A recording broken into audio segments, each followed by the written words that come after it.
that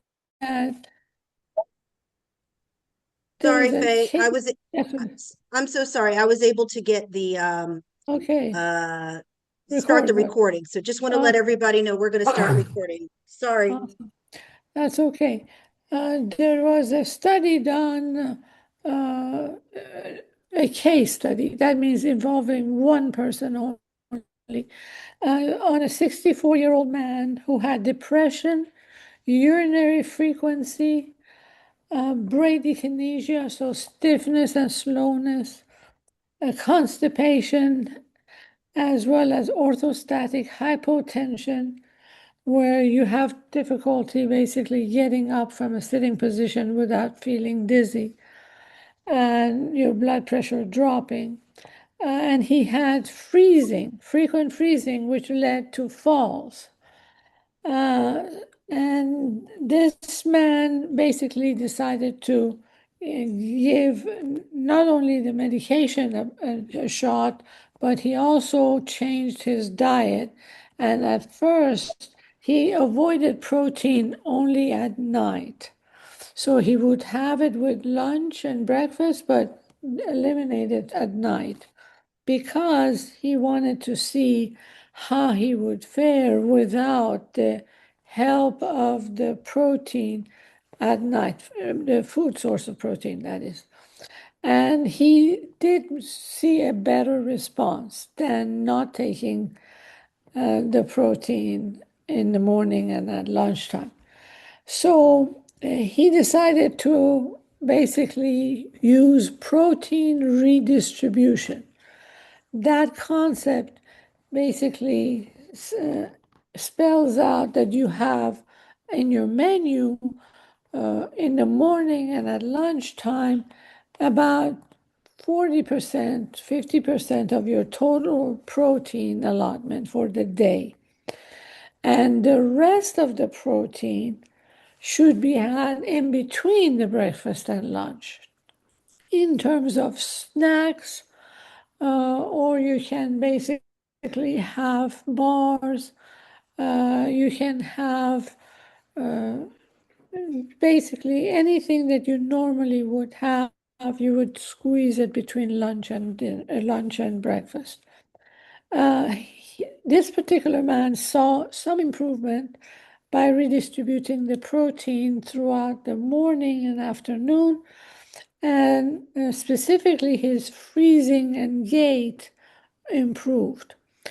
Uh, Next, he decided to give vegan diet a shot, which means that he eliminated dairy. So all the cheese, ice cream, milk, butter, eggs, all of that he eliminated, which is tough. I have done it, and it's really tough.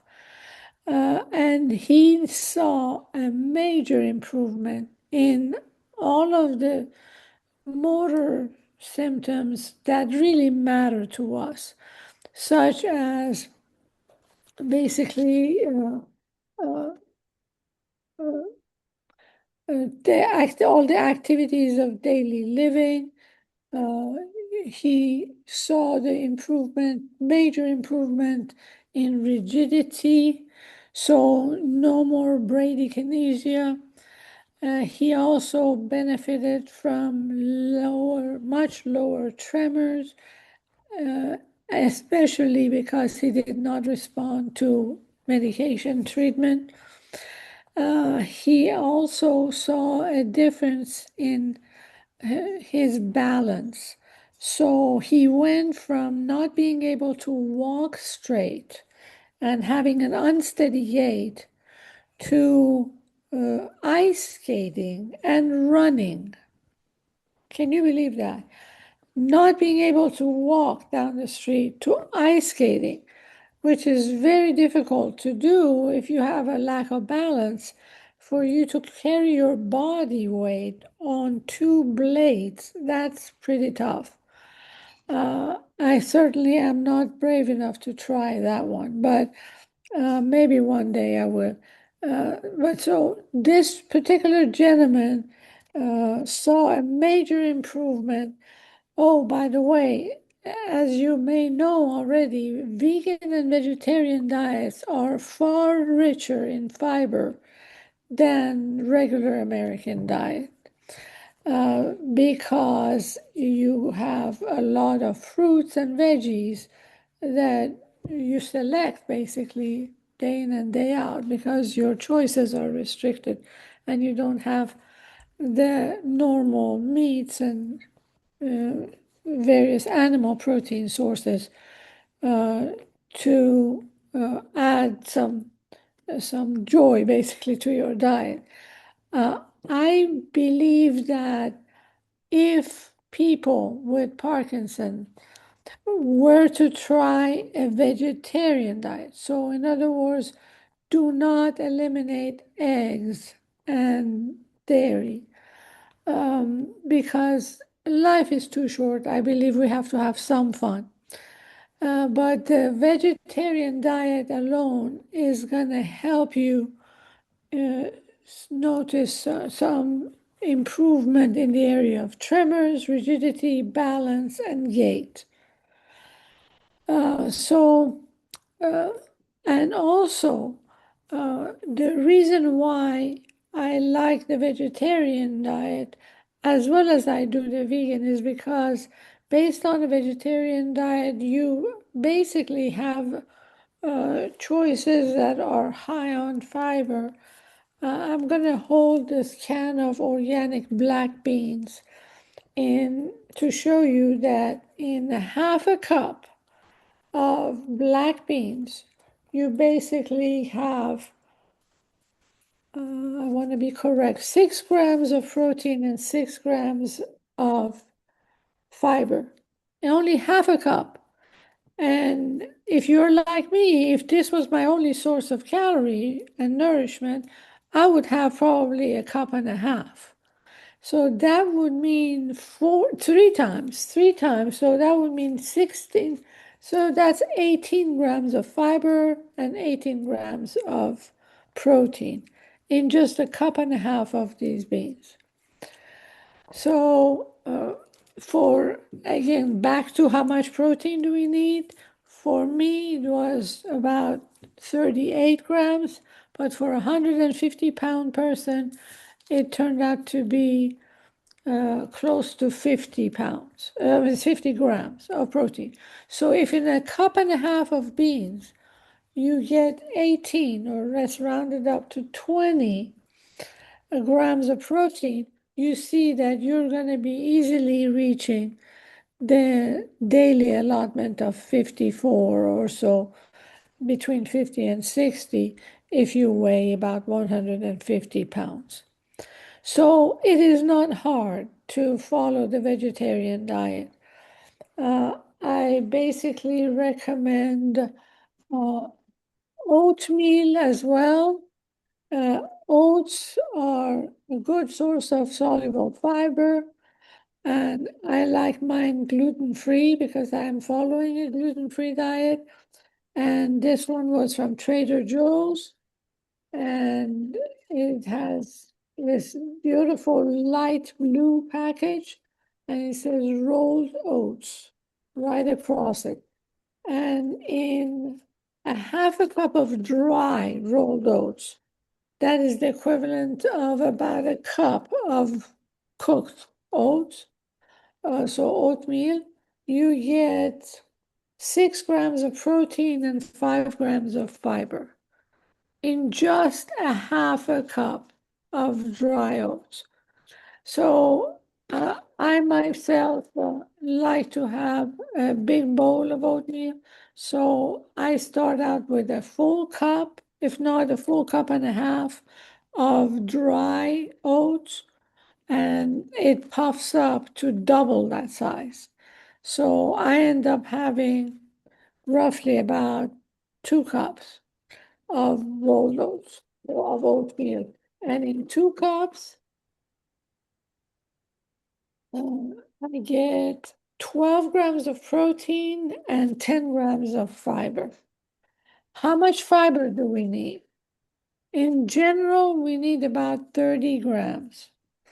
So, and that's not hard to achieve. Again, with the beans example, I showed you how you can reach 19 to 20 grams of protein in just a cup, uh, in a cup and a half. That's right, in a cup and a half. Lentils. Lentils are another great legume, good source of fiber and protein. In 2/3 cup of lentils, you get 3 grams of fiber and 6 grams of protein. And again, this is in 2/3 cup, and the lentils are tiny. They look like little beads. And so I have a minimum of a cup and a half to 2 cups. So you're looking at about 15 grams of protein and 6 to 7 grams of fiber. So you're going to get 1/3 of your daily allotment of fiber in just a cup and a half of lentils. So as you see, it is not hard to achieve that. Now, you may ask, oh, well, Faye, I get bored having beans all day. And as you should, I believe life needs to be fun and you have to use creativity. I would use hummus, which is basically a puree of these garbanzo beans with a little splash of olive oil, a tablespoon of tahini, which is sesame butter that you can buy at the regular grocery store, and a splash of lemon juice. That will give you a nice, creamy, delicious, and high protein snack or meal. So in this can of chickpeas or garbanzo beans, they are one and the same. They just have two different names. In a half a cup, again, you get 7 grams of protein and 4 grams of fiber. So again, if you have about a cup and a half of this in either the shape of a hummus or on top of your salad, they are delicious. Or you can even cook with them in a pot and make a soup or something like that. Just now, you can make a stew basically with them. And I have, when I do have chickpeas in the form of hummus especially, I easily surpass 2 cups. So that means that I have 4 times 7, that's 28 grams of protein and 20 grams of fiber in just 2 cups of garbanzo beans. So you see, we are trying and achieving that goal of satisfying your palate as well as your nutritional needs. In terms of bars, there are gazillions of bars out there, and they just confuse us, don't they? One says low protein, one says high protein, one says following a keto diet, so basically mostly fat and protein and no carb. You can choose whatever you wish, but I basically warn you against choosing them based on taste alone because they use so many junky ingredients. They use corn, most of them use corn or corn syrup, or rice syrup, or tapioca syrup. All of those syrups are basically contributors to diabetes. And think about it, that all the children that are right now being diagnosed with premature diabetes or adult onset, basically diabetes, but at a young age of 2 to 3. My youngest patient with diabetes is 3 years old. 3. That's a toddler, ladies and gentlemen. And it's a crime for them to have access to these corn syrups and high fructose corn syrup and so on and so forth. I found this bar and I like it a lot. Uh, I'm holding it upside down. It's called Go Macro.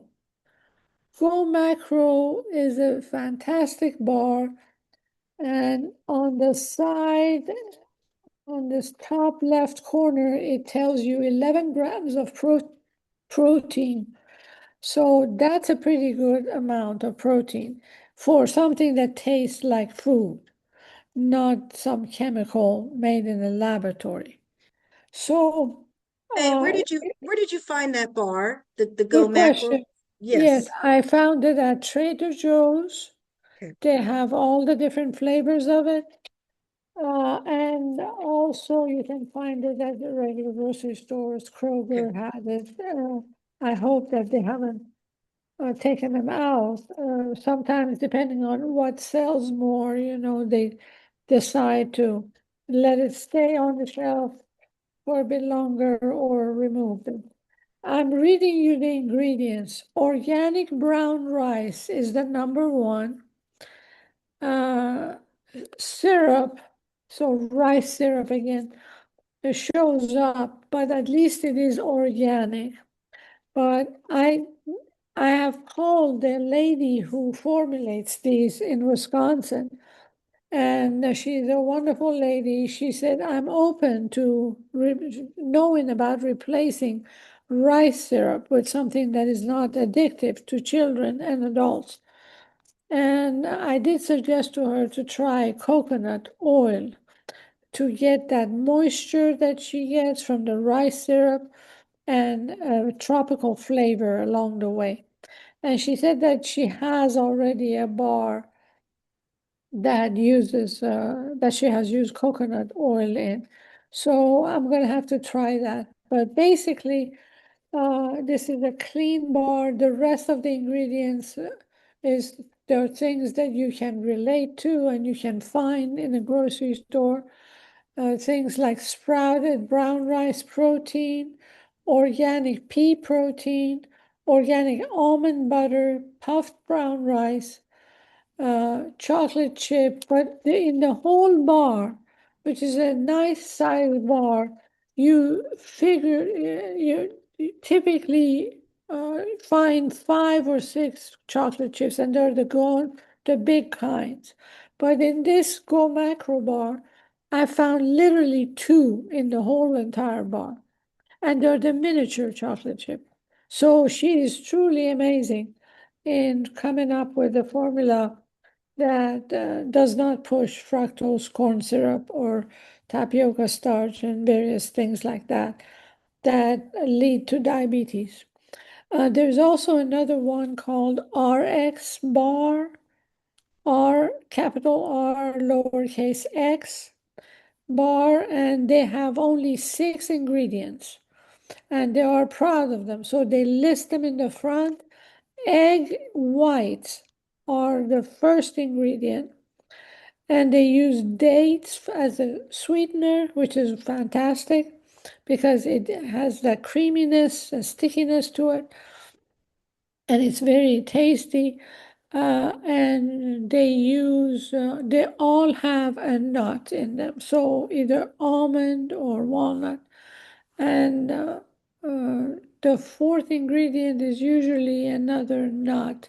So if they have almond, they add like walnut to it, or um, I have bought some other bars by them. I think they have sesame in one of them. So anyway, you just have to try it. They're not cheap. They're about $2.69. So they're not cheap, but it's a nice size bar. And you literally will get so full that you cannot have a meal within an hour of this bar. So it would be an ideal snack to carry with you in for ladies in their purses and for gentlemen in their briefcases or in their pockets if they are retired. So, and it satisfies your craving in between meals. And the good news is that their source of protein is usually not from meat, right? So you basically get egg white as the source of protein. All right, moving right along. I wanted to make sure that I cover uh, this topic of plant sources of protein being effective for Parkinson's. And this one included 220,000 people who participated in this study. And they all followed the MIND diet. The MIND diet is very much like the Mediterranean diet without the dairy. That's the difference. Because as you know, French especially are very proud of their cheeses, and you can't possibly be on a Mediterranean diet and omit the cheese. You're just doing a crime to their diet. So it is not a diet that is conducive to good health for us, because as you know, dairy allows toxins to permeate into our small intestine. And at the level of the small intestine, you have a lineup of cells that are called tight juncture. And the tight junction cells, they're like my hand. They have the villi, which are the extensions like my fingers, along the top of the cells. And in cases of exposure to toxins, such as the one found in Roundup that we use to kill our weeds, that has been associated with Parkinson development and pathogenesis. Unfortunately, that glyphosate, which is the generic name of the chemical in Roundup, has been widely used, and I myself used to use it a lot in killing the weed in my yard, and I am sure of it that my Parkinson had something to do with my exposure to it. So basically, I want you to be aware that there are plenty of toxins in our environment, and they make their way into our homes. And you need to, every now and then, meaning once every 6 months or so, I go through my cabinets and dispose of old carpet cleaners or oven cleaners and things like that. We don't use anything but baking soda and vinegar. Baking soda and vinegar are the best sources of cleaning agents. You basically, I use it to wash my fresh berries as well. Yes, I use baking soda and vinegar. The ratio is about 1 to 3. So and water, of course, and you let it sit, the solution sit on the countertop with your fruits or whatever it is that you're trying to wash for at least 15 minutes.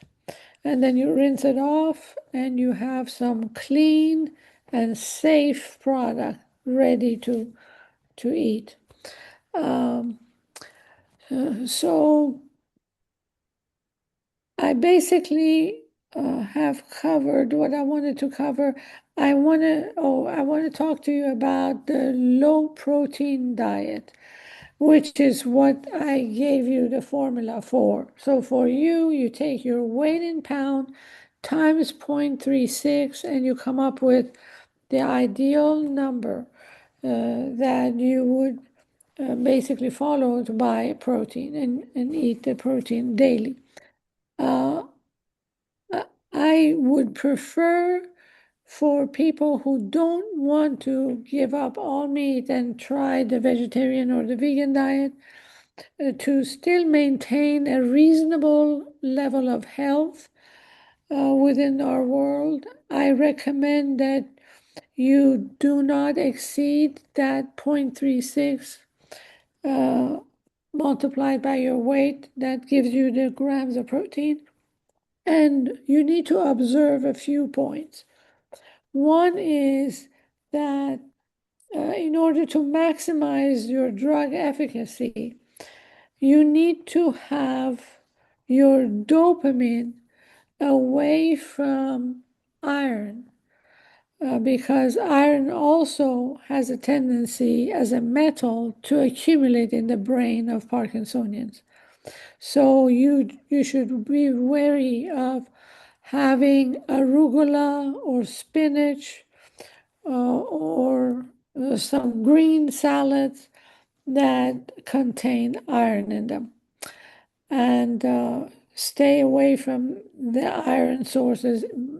Although they might be from a vegetable source, it is not how good they are for me or you that matters. It is what damage they're capable of doing when you mix them with L-Dopa, carbidopa.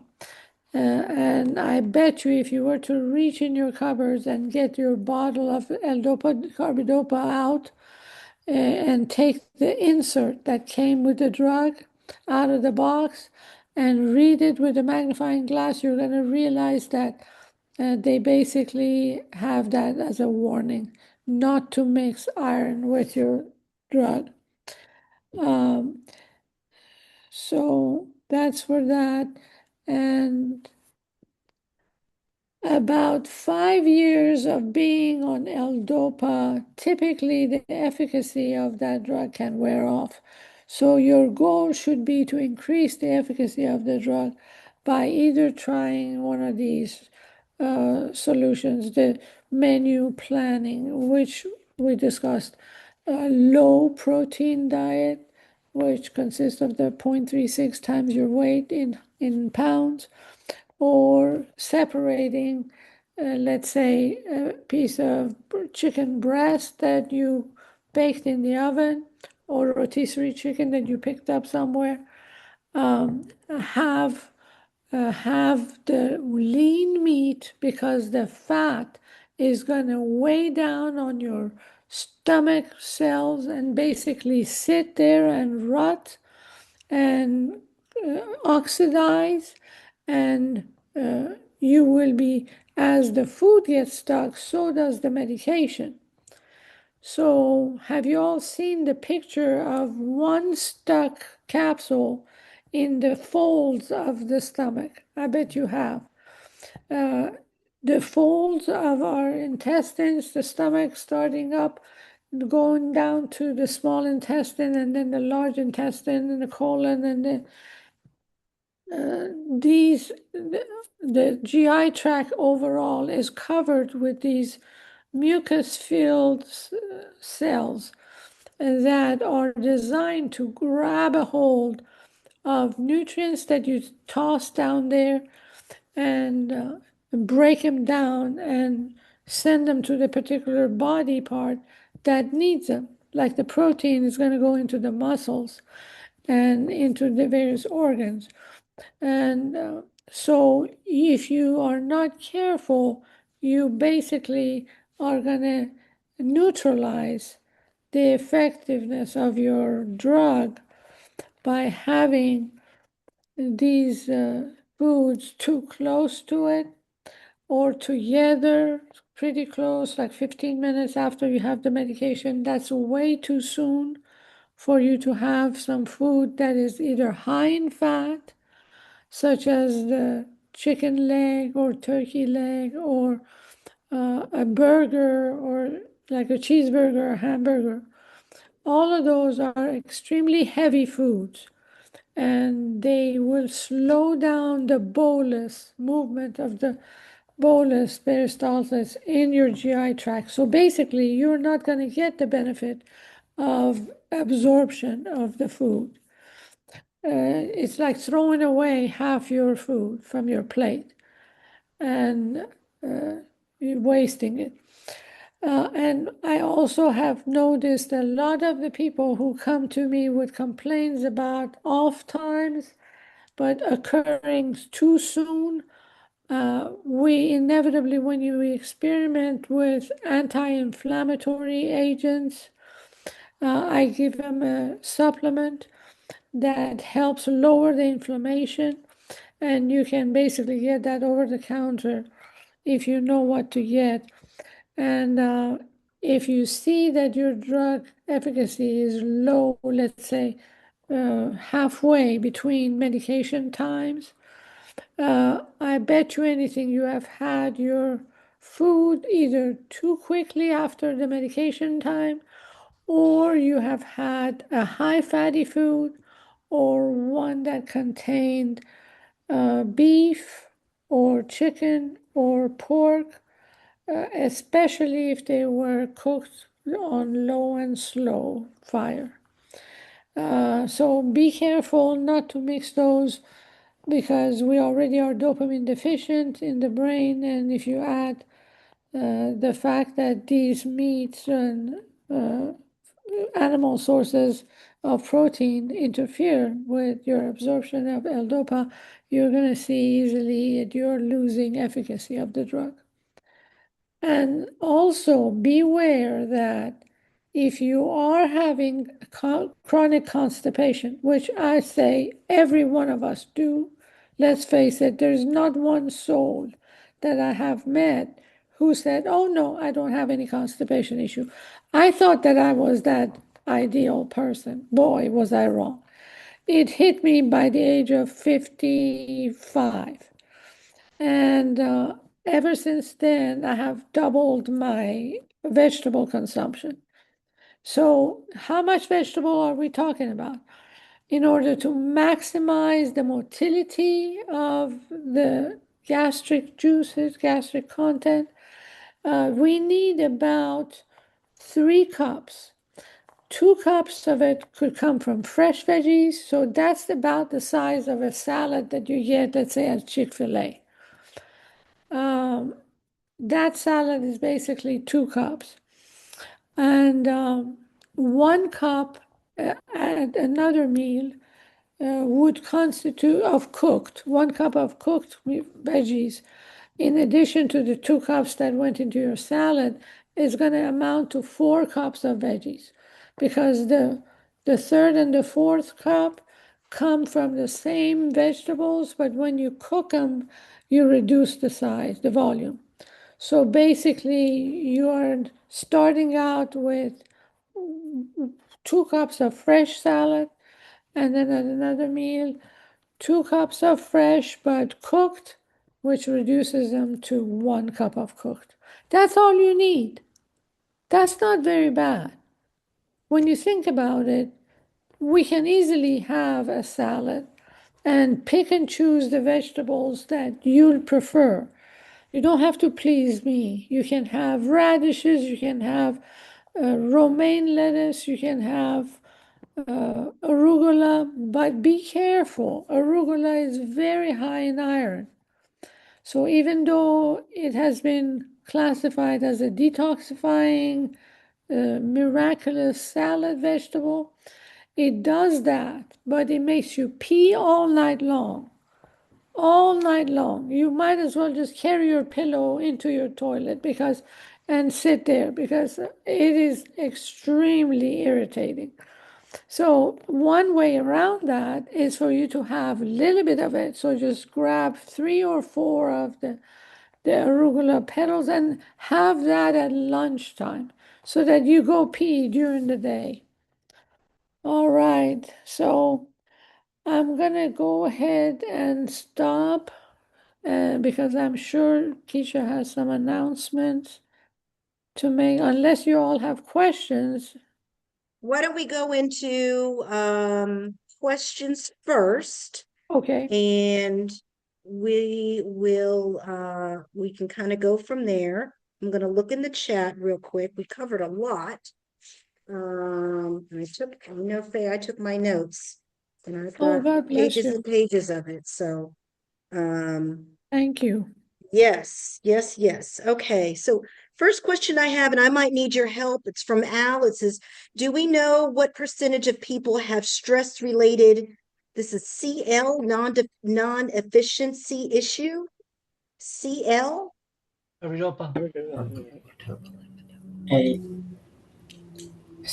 CL non-deficiency issue? Non-efficiency issue.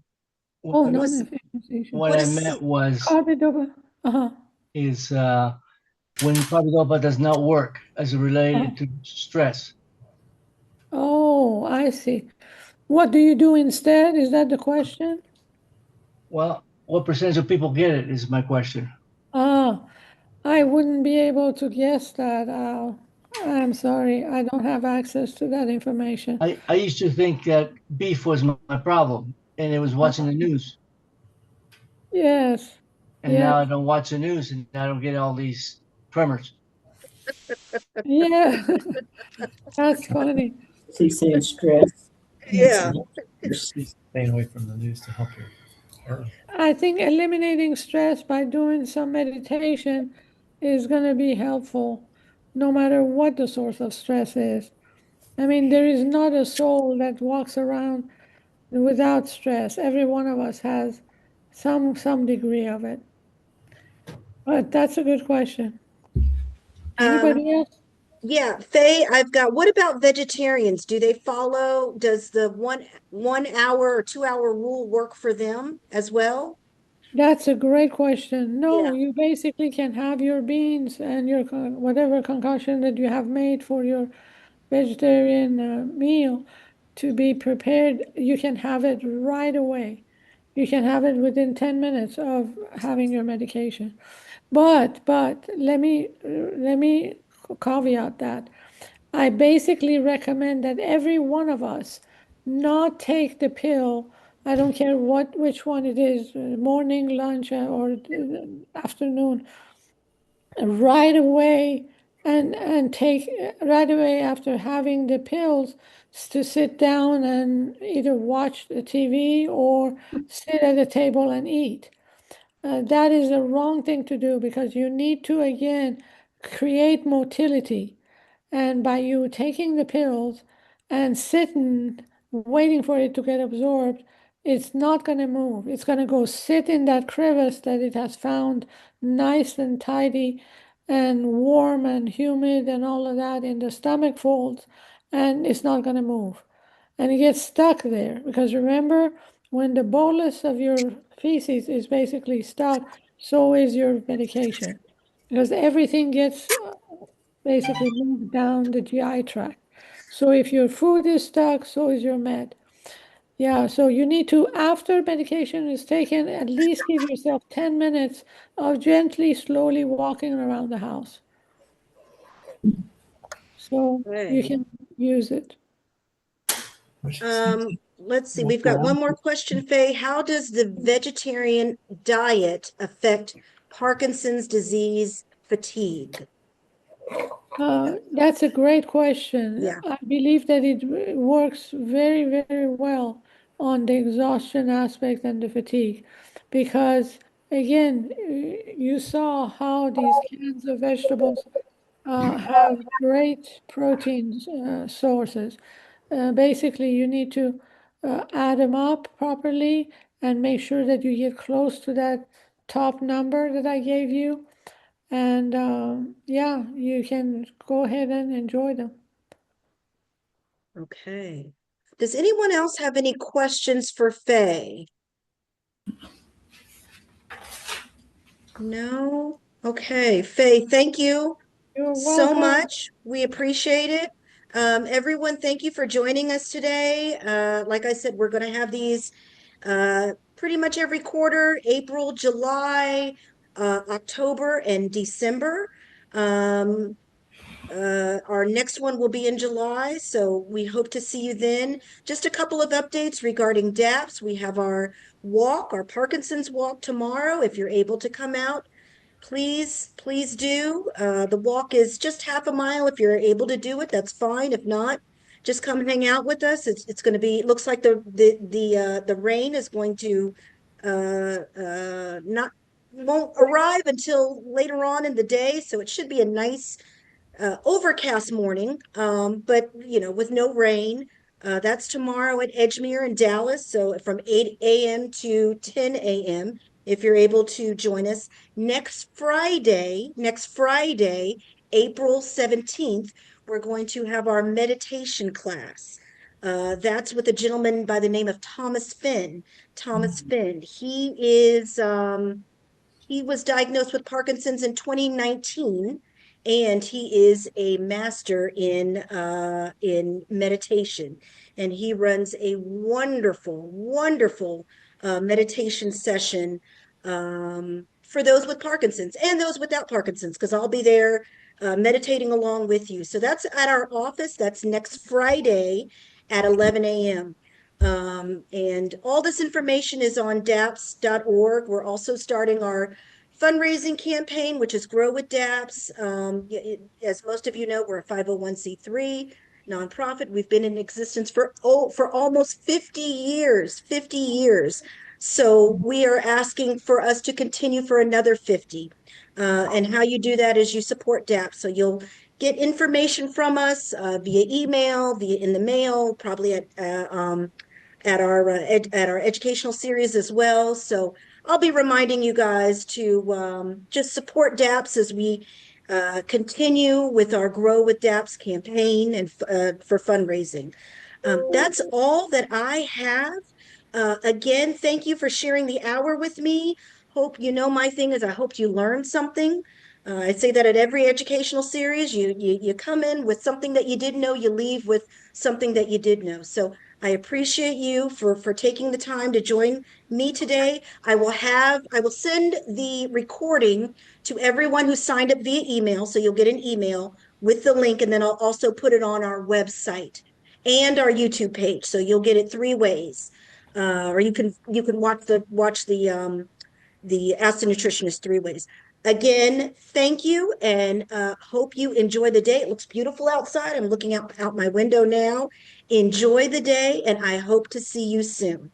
How do we reach Faye if you need to? Oh, Faye, how do we reach you? Email, sir, would be the best way. How about I include that in my email once I send the Awesome. link? I'll send Thank you. your email as well, Faye, That sounds great. to Thank you. everyone. Okay, I will send that Thank in the you, link. Faye. You're Thank you. welcome. Enjoyed it. Thank you. Bye-bye. Thank you, everyone.